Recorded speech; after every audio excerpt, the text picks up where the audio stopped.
OP caught his wife cheating the day he was diagnosed with terminal cancer. So he ruined her life for what's it worth. Deserving and most satisfying though. Throwaway account for all of the obvious reasons. I guess the only reason I am coming here is because my situation and course of action do not allow me to fully disclose them to those close to me. On the 1st of December, I got the news I was dreading. All of the tests have confirmed the diagnosis. I have stage 4 pancreatic cancer. So basically, this will be my last holiday season. I am okay with what is going to come. I am at peace with that. I have had a life well lived. All of my loved ones will be taken care of. I am naturally a private person, so my WW Jane is unaware of my tests. I did not want to worry her until I had answers. So I head home early to have the talk. This is not something I want to do over the phone or text. Well, as you can guess, since I am here, my life changed more than once that afternoon. When I arrived at the house, I noticed the car of one of my business partners in the driveway. There was no mistaking it flashy expensive with a personalized license tag. To say this is out of the ordinary is an understatement. I pull up our home camera system on my phone and notice it is in privacy mode, not recording. So I let it be, and I drove off to my farm property. Now our camera system is for safety, and I never look at it unless there is a concern. With that said, I also love to watch for wildlife on the outside cameras. I also find it oddly satisfying to watch storms come through. So for my own enjoyment, years ago, I configured a second video recorder to archive the cameras to local storage. That storage is not accessible via my phone.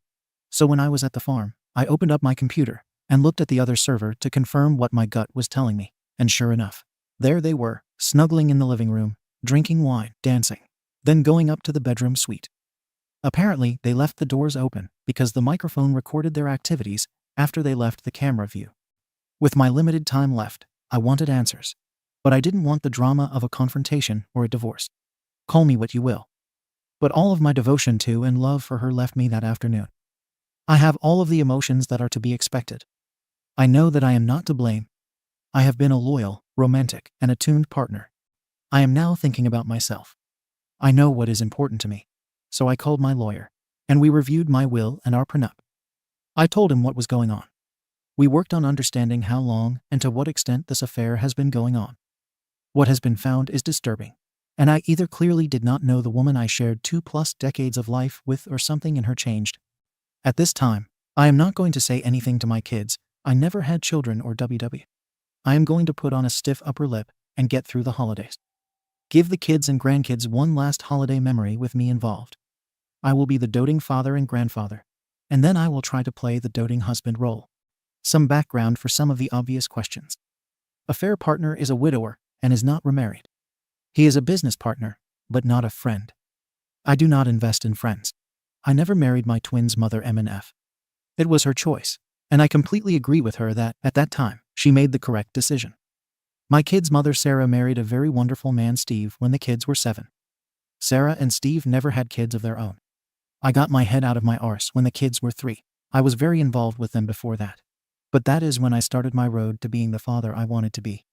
Sarah and I co-parented well together, and I would call Steve a friend. Sarah, Steve, and I are in our 60s. Jane is almost 60. Affair partner is in his 50s. Jane and I are both in our first marriage. We were in our 30s when we married. What do I need? An outside outlet and release valve. If I am going to accomplish my goal, I need to vent my anger and talk through my situation. What better outlet than internet strangers? I am at peace with how and when my life will conclude. I got a terminal illness diagnosis and found out my SO was cheating when I came home early to break the news. Update. First, I want to thank you all for all your support. It really has helped. I have read all of your comments, and it has given me a lot to think about. I am going to give some general information to help clarify my situation. Sarah and I were very young when we had the twins. They were a surprise, but I always wanted them. So the twins are in their 40s, and the grandkids are all teens and older. Christmas is a week-long affair every year. We spend Christmas through the New Year on the farm. We go cut down a tree after everyone arrives. We decorate, cook, play, and celebrate as a family. Sarah and Steve have been a part of this tradition since I bought the farm. I remain steadfast in not telling anyone until after the New Year. If I told Sarah, she would not be able to keep it in. I don't want to place Steve in a position to lie to his wife. I want the kids and grandkids to enjoy the week. We will have plenty of time to cry and prepare in a few weeks. Jane's presence this week will just be a small detail in the long run. Really, I don't care about her anywhere near the rest of the family. The finances are very interesting. Jane and I met and were married after we were both very established in our jobs and wealth. She had a good job with a great pension. She also had 2 inheritances that were in a trust. We agreed early on that we were both comfortable and that we would not disclose to each other our entire worth at her insistence. We also have a prenup where any property and/or trust that predates the marriage and any income from those resources are not considered marital property. Again, on her insistence. Now I have provided both properties, housing, and utilities. I purchased the travel, food, and fuel. Basically, I support her 100%. Her income and wealth are spent by herself. She purchased her car, clothes, personal travel, and cosmetic surgery. She is a very beautiful woman on the outside, but she has shown she is very ugly inside. A few days after I got my diagnosis, I announced my retirement from the nonprofit. Knowing what I knew, I noticed Jane was a bit uncomfortable. I can guess why. I will be around more often. So tomorrow is my last day of work. Now I will be focusing on spending time with the family. I gave the camera server information to my lawyer and gave him access from his office. So I don't know if they had activities again, but I would assume yes. Again, I don't care at this point. I know who I am and what my worth is, and a fair partner is a big step down. As flashy as a fair partner is, I am low-key. I drive a 15-year-old pickup truck. I like jeans, t-shirts, and coveralls in the winter. I know for a fact that a fair partner does not have anywhere near the wealth that Jane thinks he does. How? Since the trust has invested in his business, I get quarterly financials. I don't tell anyone how much I have, that is between my accountants and me. But let's just say that the trust has been growing for 30 years. I live a modest life. And there is enough there for my great-great-grandchildren to enjoy the farm and have their education paid for. Once Jane knows what she lost, that will be her reckoning. I just won't see it. December really got busy. We did our normal social rounds these past weekends. A fair partner was at one of the parties. It was hard to not keep an eye on Jane and him. I don't think I was caught. With being so busy and wrapping up everything at the job, I have had an easier time keeping it together.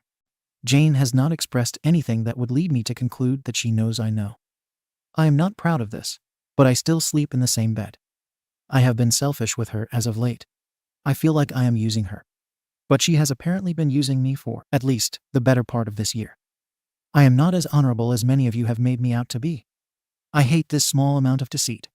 So don't worry about Jane getting everything, because she will not. The trust is in great hands. I have detailed instructions on how it is to be managed. Thanks to the comments, I have made plans in case my health turns for the worse sooner than I want, or if I pass unexpectedly. I have also made plans to have in-home care when it is needed. Jane will not be my caregiver. If I become incapacitated, the lawyer will tell Sarah, Steve, and the kids. Jane will be blocked by me. All important papers, valuables, and whatnot have been moved to a safe location.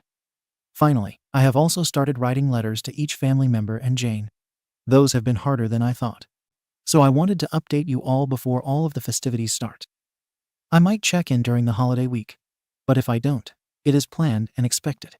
Again, thank you all. TLDR, I am getting my affairs in order. Update 2. Mission accomplished. We had a great drama-free holiday week. I have made it to 2023. I apologize to anyone in advance. I find humor about my condition helpful. I am finding that I am being a bit selfish currently. All of the participants dispersed yesterday afternoon. I only have a few updates because I am not going to talk about my week with my family. That is for me to cherish. Observations about WW and this week. I honestly think this is the first time she stepped out. Being with all of us this whole week seems to take a toll on her. It is funny how, when you know something, a person's actions make more sense. She was secretive about her phone. She stepped out of our family gathering to get some air quite a few times. The best was when she needed to run into town, and one of the grandkids wanted to go to town also. The gymnastics she did to not take the grandkid. I have to admit that I kind of played with it by asking, why not? So the affair is continuing. I am now retired, and she is asking me about my plans for the day or week. So I go ahead and tell her, and then I ask her what her plans are. Later this week, I will suggest we meet up for lunch due to my being in the same area as her. Just to be with her. I guess it was true when someone said on another post that unpredictability is the cheater's worst enemy. This morning, I met with my lawyer. I had made decisions and asked him to draw up papers. I replaced my temporary will with my new permanent will. That has been signed and should not have to change again. In preparation for all hell breaking loose, I had him draw up divorce papers based on the prenup and the evidence of the affair. She gets nothing but 25% of our shared assets. Think housewares and furniture. I keep all of my liquid assets, retirement funds, and items I purchased with my own wealth. Also, if I push it, she is required to pay alimony. I have signed them and have created a packet with all of our evidence of the affair. I am holding this in case I want to use it. I sold my loan to the trust. I will allow the trustees to convert it to shares in additional premiums company. Speaking of the trust, I have decided how I want it managed. I will drop myself to a 1% trustee. The twins will get the majority of the trusteeship. The 4 grandkids will make up the rest. All of the grandkids' proxies will be Sarah and Steve. As each turns 24, the kids' trusteeship will move from Sarah and Steve to the grandkid. If a fraction is left over, Sarah gets the extra share, vote, or value. I have planned a meeting with the kids, Sarah and Steve, for next week. I plan on telling them everything then. They have to sign documents, and they will want to know why I am doing this. So when this is done, my personal value will be my liquid assets, personal property, and the money from the additional premium loan. So in the worst case scenario, Jane will get very little compared to the assets and value in the trust. In the next couple of weeks, I will disperse the few personal items I want to give to the kids and grandkids. Those are already in a safe location where my lawyer has access. Some of you commented on my health. Well, if I was not clear, I am not fighting this. I am letting nature take its course, so I have no adverse side effects from any treatment. I did notice this week that I was more easily tired out. The family also noticed this. I played it off as the old man getting older. I still have the cough. The cough is what started it all. It was my tumors in the lung that led to all of the diagnoses. I just played that as a lingering COVID cough.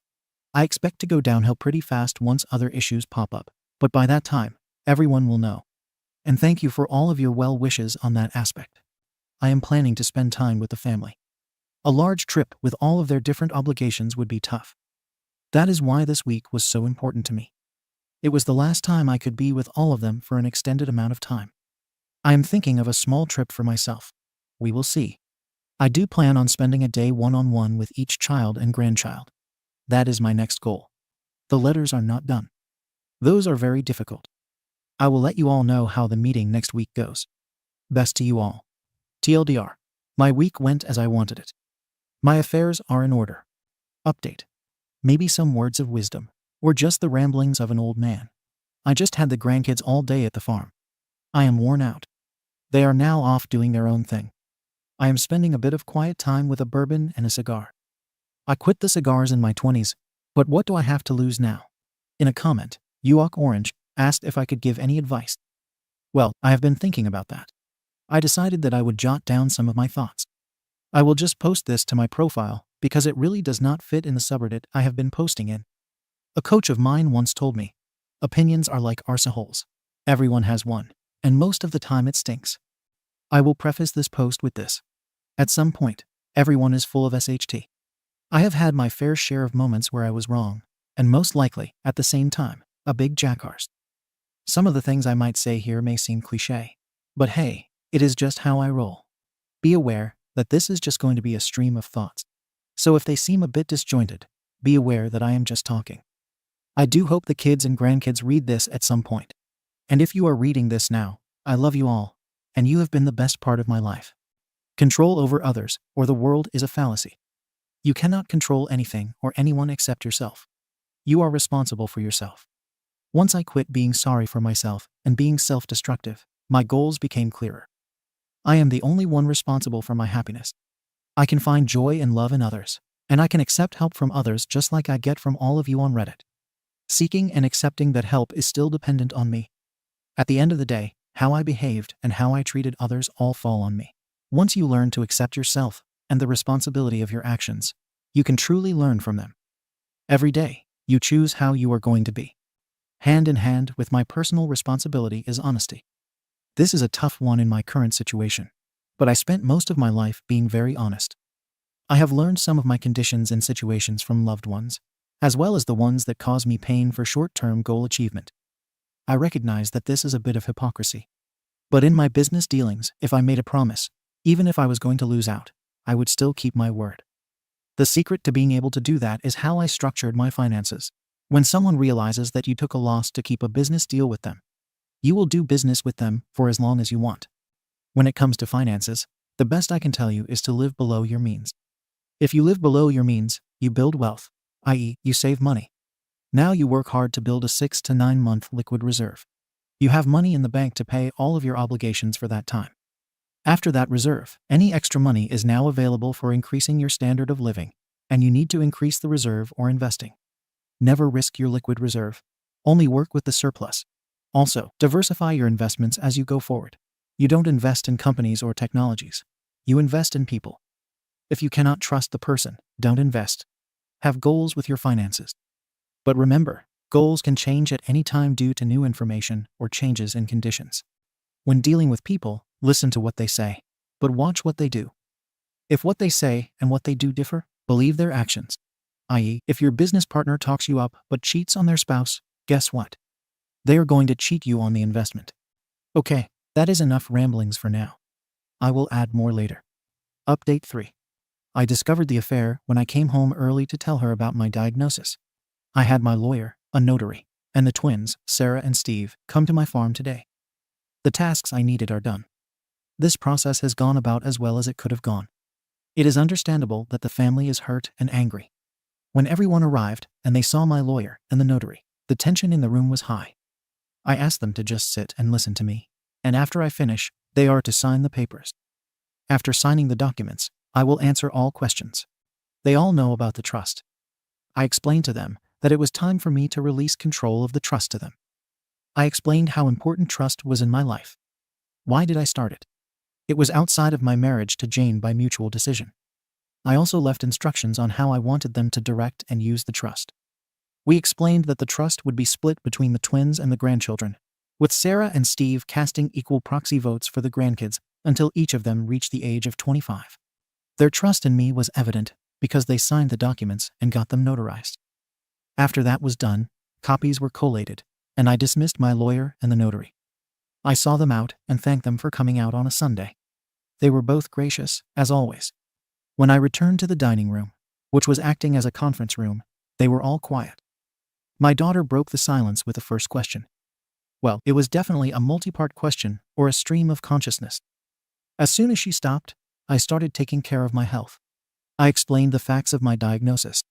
I listened to them make plans for how we were going to fight this. And this is where I stopped them. I explained the odds. I told them I had already had a second opinion. Then I told them what you all already knew. I am not going to seek treatment.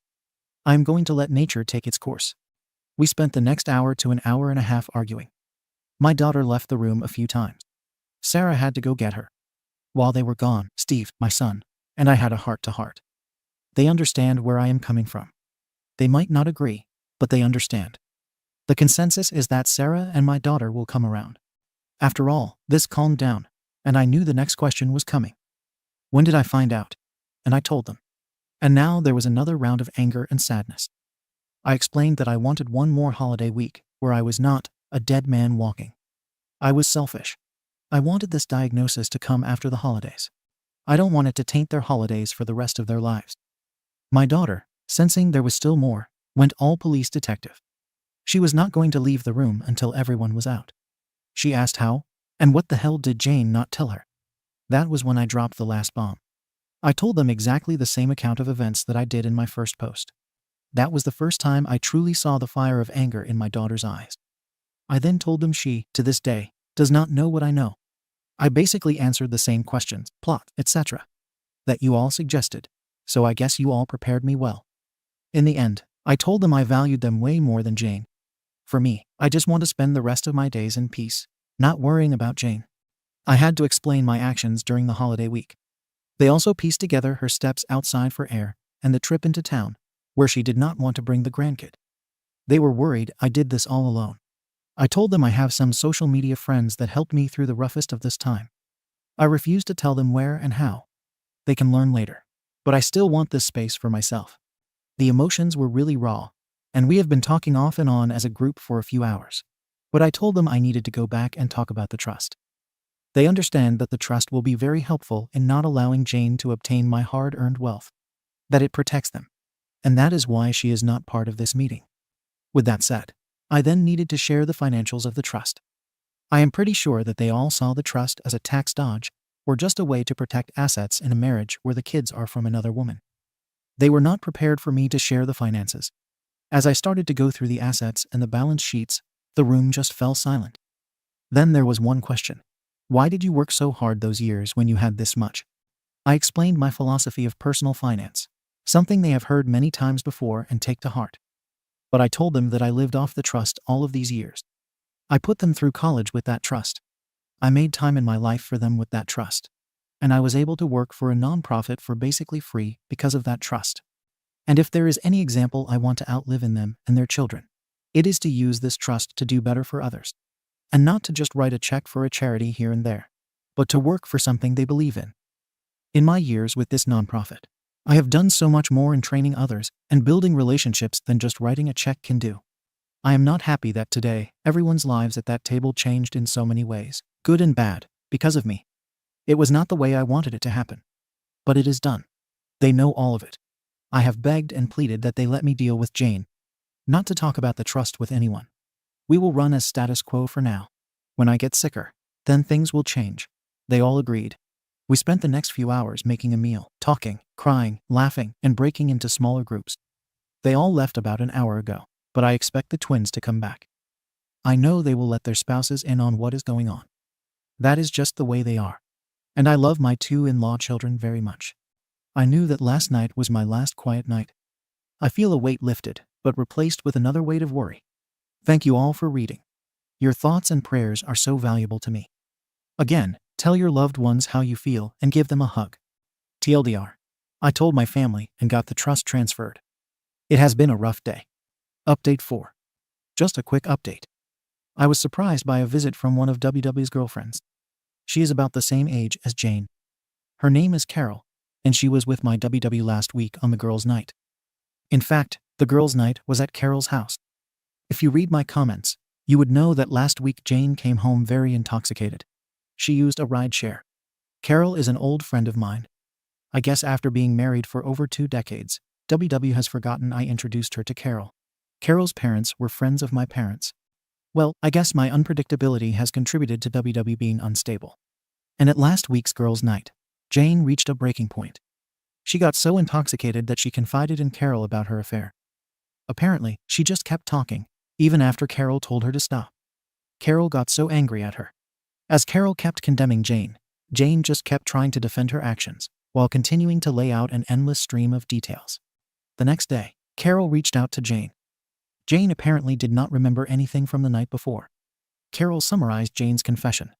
Well, Jane completely denied that she is having an affair, that she did not say those things, and that Carol is mistaken. Carol told Jane she is full of SHT and has a week to come clean, or she will tell me herself. And since Jane continues to deny that she said anything, I got my visit with Carol. So over coffee, I got the abbreviated accounting of Jane's confession. Carol was expecting me to be devastated. I surprised her when I told her I already knew. I asked her who else was around when Jane made this confession. Carol was the only one else in the house. I asked Carol who else she had told. That offended her. She told me that she would not spread something like that before telling me. I apologized.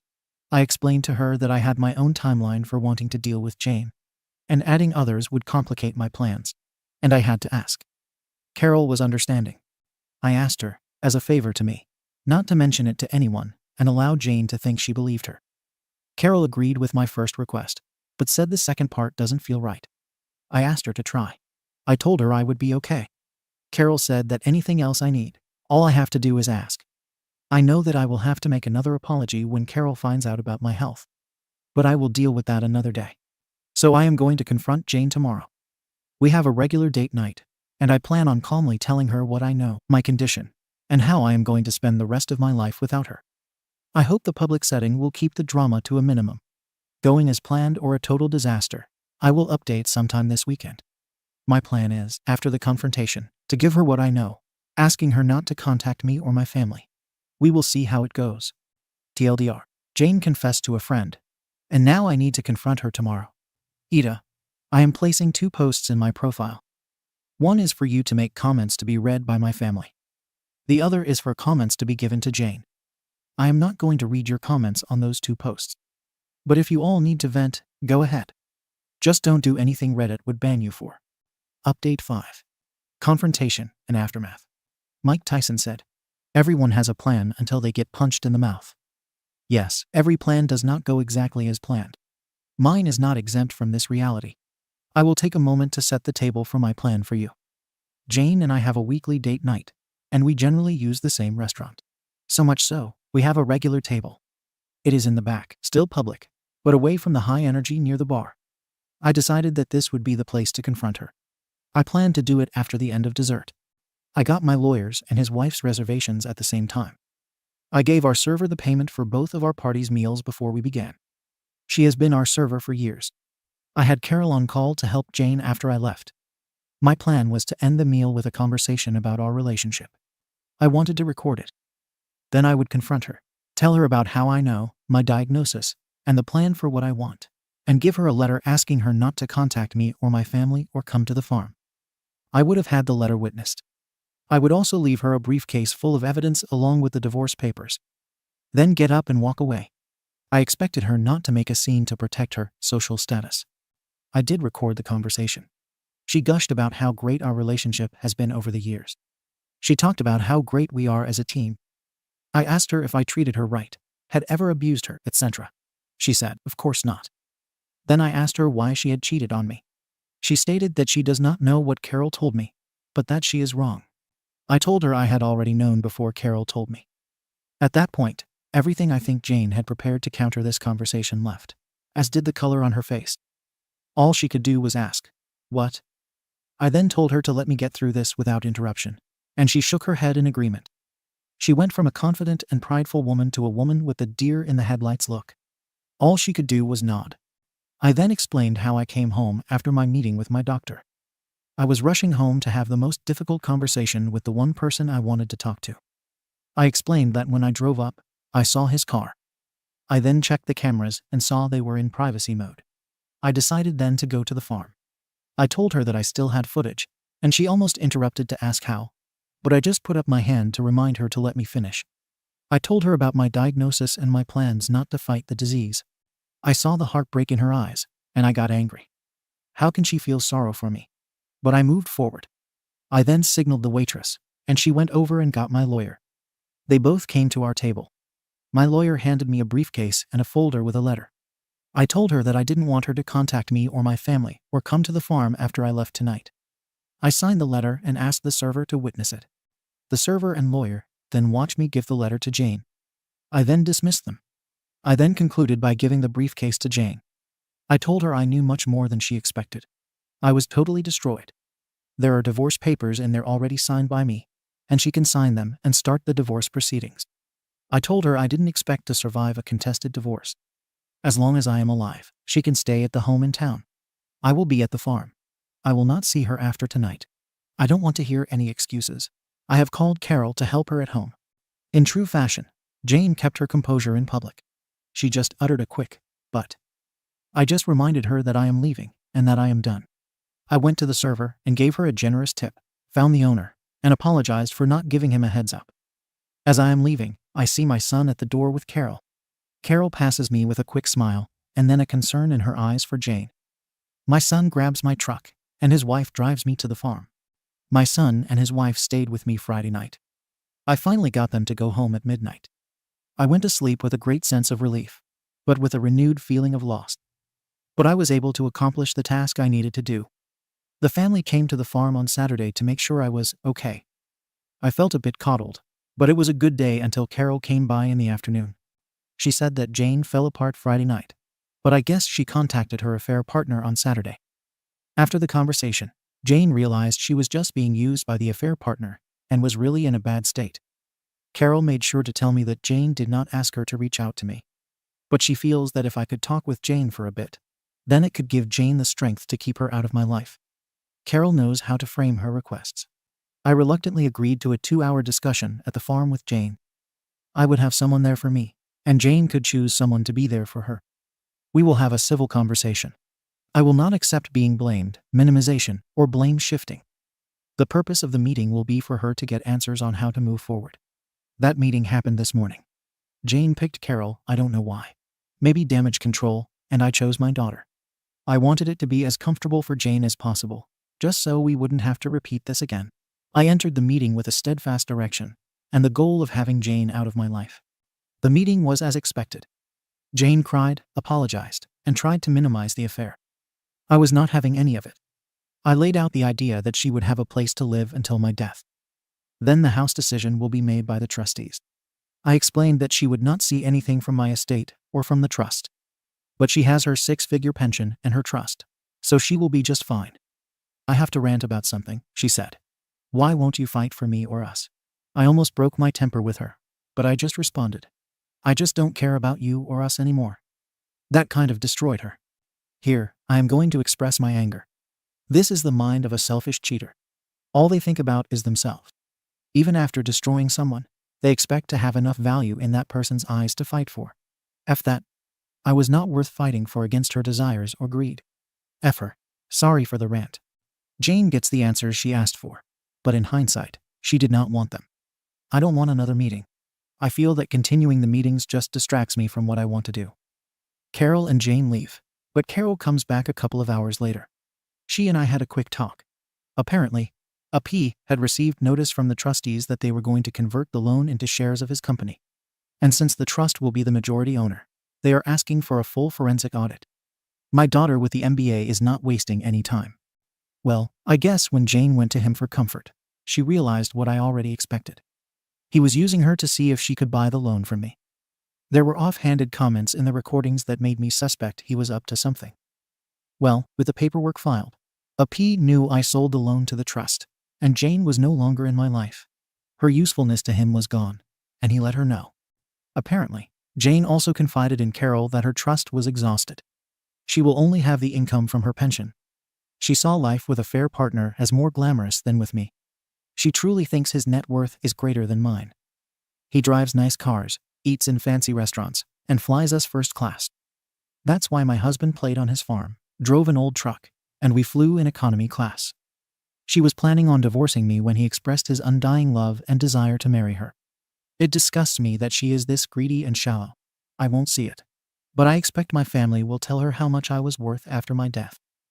I am so glad that her true colors were shown now, so I could deal with her and spare my family from her. Then Carol did something that was totally unexpected and threw me off guard. She told me that since I am no longer encumbered, if I need companionship, I should give her a call. I challenged her and asked why, with my diagnosis, would you or any woman want to spend time with me? There is nothing long-term. She responded that just because Jane is an ignorant SLT and did not know what she had, that does not mean any divorcee or widow would not line up to spend the time I have left with me. I am a hell of a man, and any time with me would be cherished. And I would have quite a few lady callers lining up, and she might as well be first in line. I asked her, but most won't know Jane and I are separated. She said Jane does not want the social groups to know, but that she and Sarah will make sure her story is out. I was polite and told her I would let her know.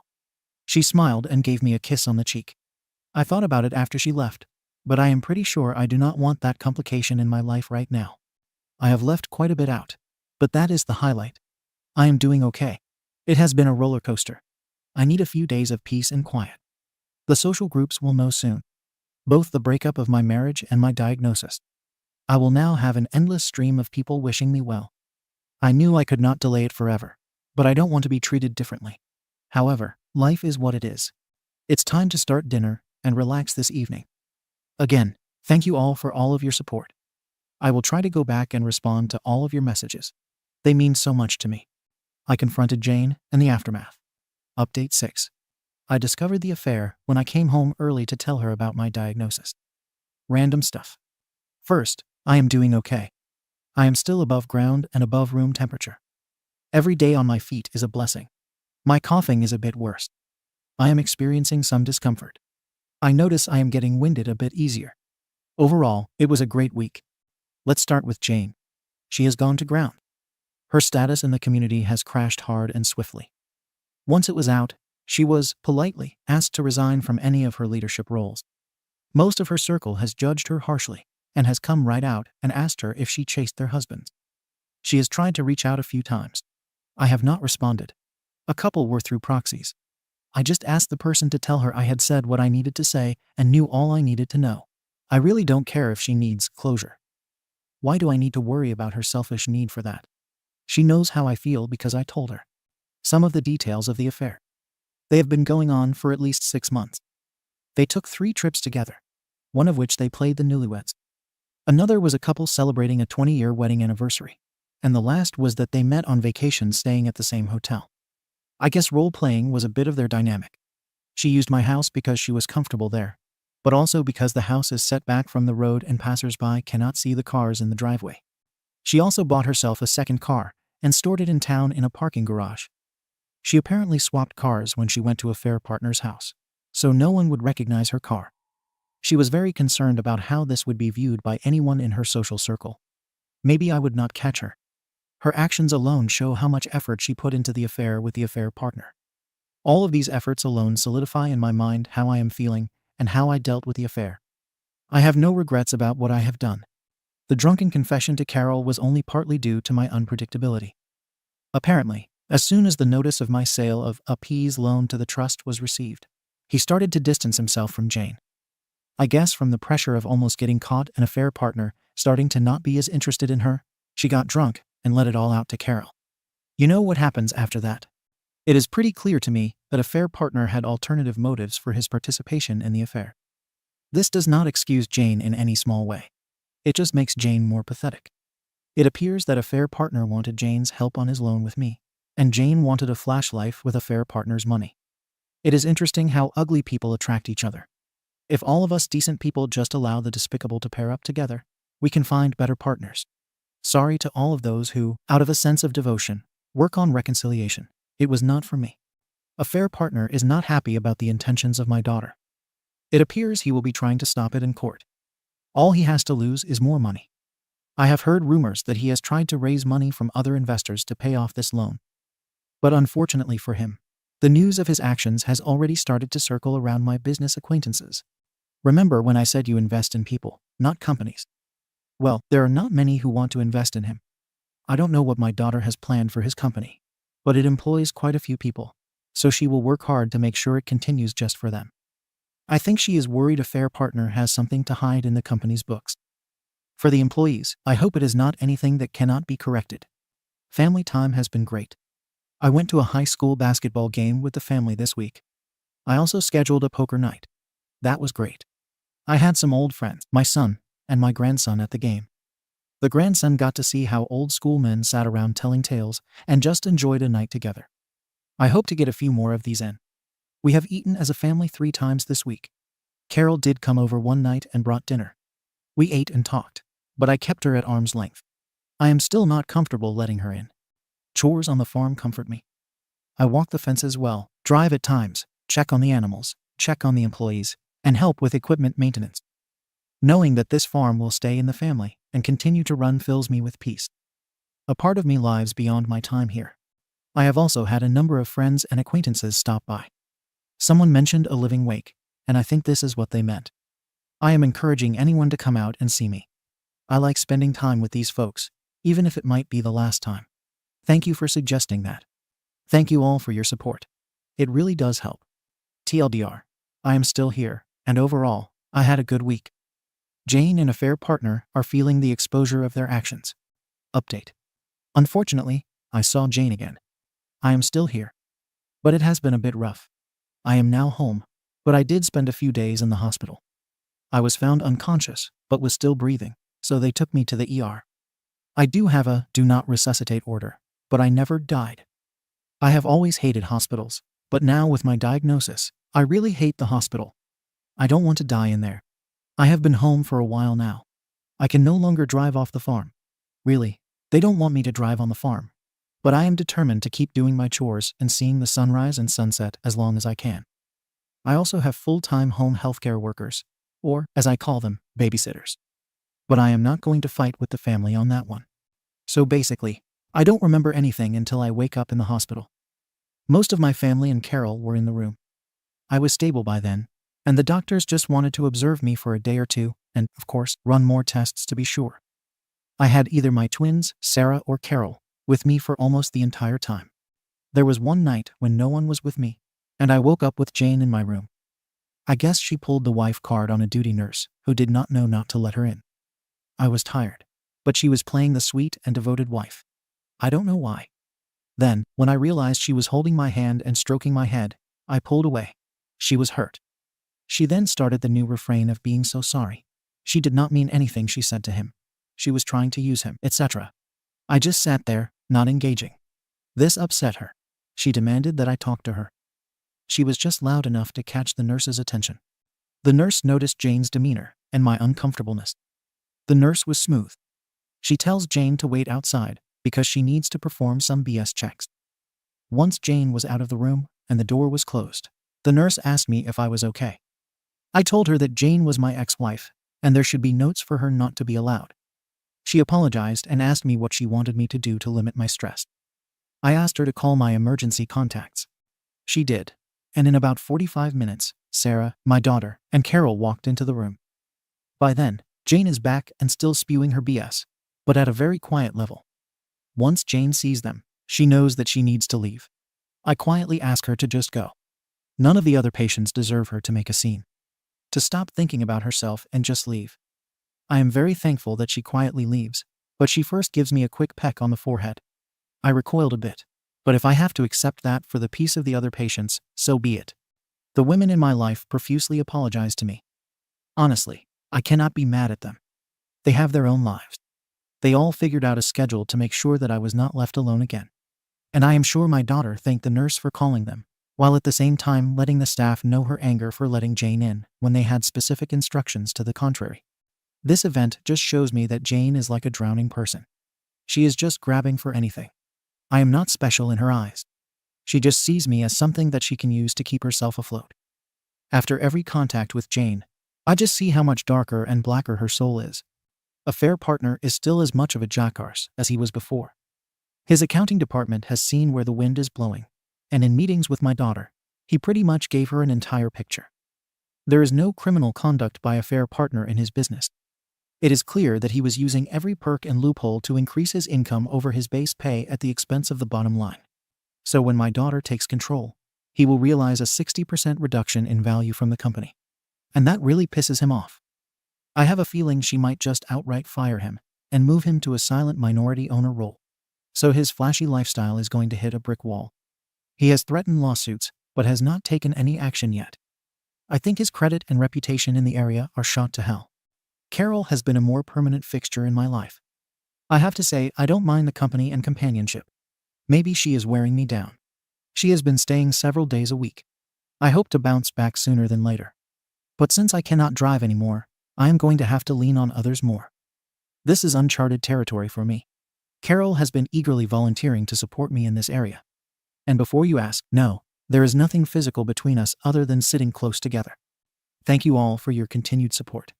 TLDR, hospital stays. Jane shows up.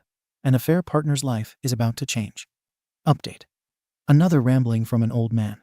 I have been taking it easy for a few days since getting home. I am going to follow up on my previous post. Again, this post is just going to be on my profile. My family has probably heard all of this from me before, but I want to put it up here for you and them. If my family is reading this, I love you very much. In the first post, we talked about what we have control over: honesty and money. You will find that all of my thoughts come from one root source. That source is humility. Fortunately, early in my life, the world hit me hard. It took a bit, but I was forced to learn humility. And that lesson blossomed into a mindset that served me so well for the rest of my life. Knowledge is king. I have spent my life learning. If you think you are the smartest person in the room, first, you are in the wrong room, and second, you are full of SHT. No one can know everything. I know that when I meet someone, I can learn something from them. It takes 10,000 hours of practice to master a complex skill. It is impossible for any of us to master everything. So if you think you are the smartest person in the room, get over yourself and also ask yourself who knows more about another topic in that room than you. And ask them about that. You will be amazed at what you learn from someone when they are in the element. On the other side, when someone asks you for information, be willing to share and pass on your knowledge.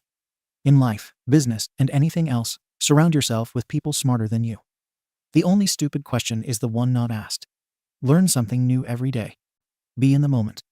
This has two parts: truly hearing someone and enjoying the moment. Let's start with cherishing the moment. There is a mindset I have seen with some of my younger co-workers, and really with society in general. The "you only live once" mentality. And with that mentality, they spend time collecting experiences. The problem with this mindset is that they spend so much time planning and documenting the experiences, like a collection, that they don't just spend time enjoying the experience. I have traveled from time to time, and I have had more enjoyment sitting in a cafe and watching the locals, or having a wonderful conversation with someone I just met. I lived in that moment. I might not have climbed the Eiffel Tower, done a gondola ride in the canals, or participated in any other bucket list events. But I did have a great meal with people I cared about. I had a long discussion with a farmer at a quaint cafe in the Italian countryside. These moments have become part of me, and part of why I say I had a life well lived. The second part of this is listening, or better, hearing. This has been a lifelong struggle. When I was younger, I spent my time in a conversation trying to figure out where I could work my knowledge into the conversation to impress the ones I was talking to. I did this all the while they were giving me wonderful nuggets of knowledge from their life experiences. I so wish to this day that I paid more attention. I still suffer from this flaw, but from another source. My mind can, at times, run a mile a minute, so when I am thirsty for knowledge, I can get into a mode of thinking of follow-up questions, instead of really hearing what the person is saying. I have to actively stop myself. All of this should change you for the better. We always grow.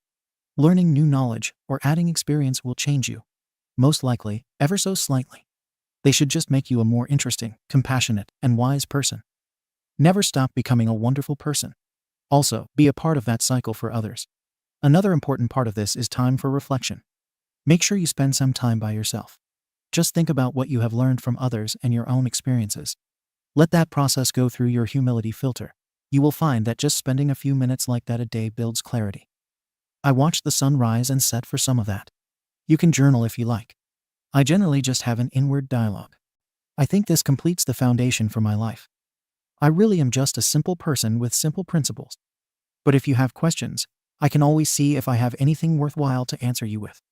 I love you all. Update. I am sorry to have to tell you all. My dad passed away this past week. I have been reading his posts and responses as much as I can for the past few days. I hear him so clearly in his posts and responses. One of his requests was to give you your letter from him. My Reddit family. Well, if you are reading this letter, you know that my time here is at an end. As all of you had suggested, I had written letters to all of my family members and also created videos for them. While answering your posts, I started referring to you all as my Reddit family. That got me thinking that I needed to write one final letter. That letter is to all of you. I want to thank you all for your support and suggestions. This short time has been so important to me, and it will clearly be important to my family long after I am gone. You have helped me achieve my final gift to myself and to my family. That was last Christmas week as a family. Without having somewhere to vent and gain support, I would have had to turn to my family. And doing that would have meant abandoning my goal. My family might not see it as a gift right now, but they will in the future. I cannot tell you how much I enjoyed making those little videos. My family will have another small piece of me, and that is thanks to you all. I would not have done any of those silly little videos without your suggestions and encouragement. Honestly, I would not have even thought of it. I do have one request for all of you. My family will be going through many emotions. I know that part of putting my story out there is for you all to want a conclusion. Please allow my family to grieve and keep the request for updates to an acceptable minimum. I have asked them to give you this letter, and, if they feel they could, to give a final update on Jane. That final update is up to them. I have asked them. I just ask you all to be patient. Finally, I wish you all the best. All of the love I can provide from the great beyond. Remember, none of us are promised tomorrow. Know yourself, and be good to those around you. I hope none of you suffer the road I have to walk. But if you do, I will, in any way, walk it with you. Remember, you all are worth so much. Never let anyone tell you anything different. I will send as many virtual hugs as I can from wherever I end up. Saying thank you at times feels so inadequate. But those are the words I have right now. Thank you. I hope we meet in the beyond, just not too soon. Throwaway swan song. Update. Remembering Dad and the update. I want to start by thanking all of you for what you have done for my dad. I have read everything on his profile multiple times. I am glad this piece of him continues. I will leave it up as long as Reddit allows. Just to make it clear, I am the daughter. Some of you assumed that my brother posted his letter in the last post, but that was me as well. I am glad Dad left you all the letters. He got to say what he wanted to say. I just want to talk about Dad today. I really miss him. I regret all of the times I decided to do something else and not go and spend time with him. I am angry that he did not fight the disease, but I also love him for his dignity and how he spends his last days. Reading through his posts, I saw his determination and his love for us and the focus on his desires. I know that this is just part of life and part of the grieving process, but it still occupies my thoughts. I am proud to be his daughter. I am who I am in no small part because of him. I have a healthy family, career, and life because of him. And in his final weeks, he taught me so much about life and family that I thought I already knew. We are all struggling, but we also cherish each other so much more. And that was what he wanted. So happy Father's Day, Dad. Happy Father's Day to all the dads out there. Okay, on to the updates. Dad did not suffer as others with his diagnosis do. He passed quietly in his sleep. Dad had prearranged that no matter what his final moments were, he wanted an autopsy. He did not want his disease or death to be used by Jane to contest any of his arrangements. He had made arrangements and paid for it out of his estate. It was just like him to plan for everything. It turns out that he died of a heart attack.